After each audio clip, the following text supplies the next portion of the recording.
கடலூர் மாவட்டம் சேத்தியாத்தோப்பில் சேகரித்து வைக்கப்பட்டுள்ள நெல் மூட்டைகள் முளைக்கு துவங்கிய நிலையில் பசுமை தாயகம் அமைப்பின் தலைவர் சௌமியா அன்புமணி நேரில் பார்வையிட்டு ஆய்வு செய்து வருகிறார். அந்த காட்சிகளை பார்த்து வருகிறோம். இது தொடர்பான விவரங்களோடு இணைகிறார் எமது செய்தியாளர் வினோத். வினோத், வணக்கம். மேலும் விவரம். வணக்கம்.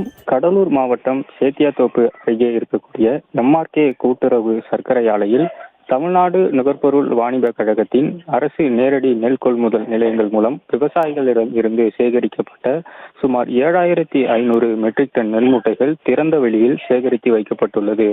இந்த நிலையில் கடலூர் மாவட்டத்தின் பல்வேறு பகுதிகளில் வடகிழக்கு பருவமழை தொடர்ந்து விட்டுவிட்டு பெய்து வரக்கூடிய நிலையில் அங்கு சேகரித்து வைக்கக்கூடிய நெல் மூட்டைகள் மழையில் நனைந்து தற்பொழுது நன்கு முளைக்க துவங்கியிருக்கிறது. விவசாயிகளை வேதனையில் ஏற்படுத்தியுள்ளது.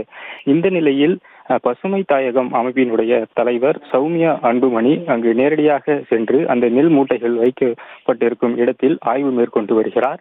இந்த ஆய்வில் வழக்கறிஞர் பாலு உள்ளிட்ட நிர்வாகிகளுடன் இருக்கக்கூடிய நிலையில் அந்த நெல் மூட்டைகளில் முளைக்க துவங்கிய நாற்றுகளை கையில் எடுத்து பார்த்த சௌமியா அன்புமணி, வேளாண்மை துறை அமைச்சரினுடைய சொந்த மாவட்டத்திலேயே இது போன்ற ஒரு நிலை நீடித்து வருவதாகவும், வேளாண்மை துறைக்கென தனி பட்ஜெட் ஒதுக்கிய என்ன பயன் என கேள்வி எழுப்பிய அவர், இது போன்று விவசாயிகளை வேதனையில் இருக்கக்கூடிய சூழ்நிலையில் இந்த நெல் மூட்டைகளை எல்லாம் உடனடியாக நிரந்தர சேமிப்பு கிடங்கிற்கு மாற்ற வேண்டும் என அவர் தெரிவித்திருக்கிறார்.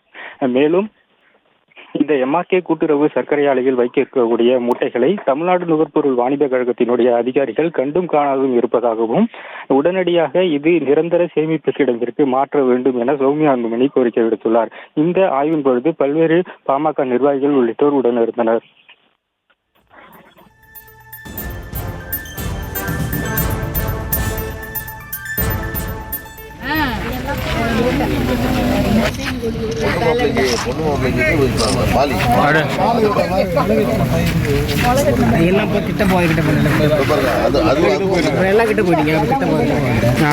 தண்ணி வராங்கிறதுக்காக இது வந்து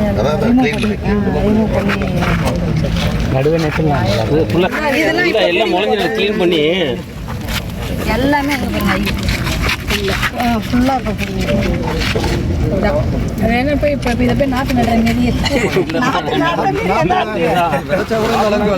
விவரங்களுக்கு நன்றி வினோத்.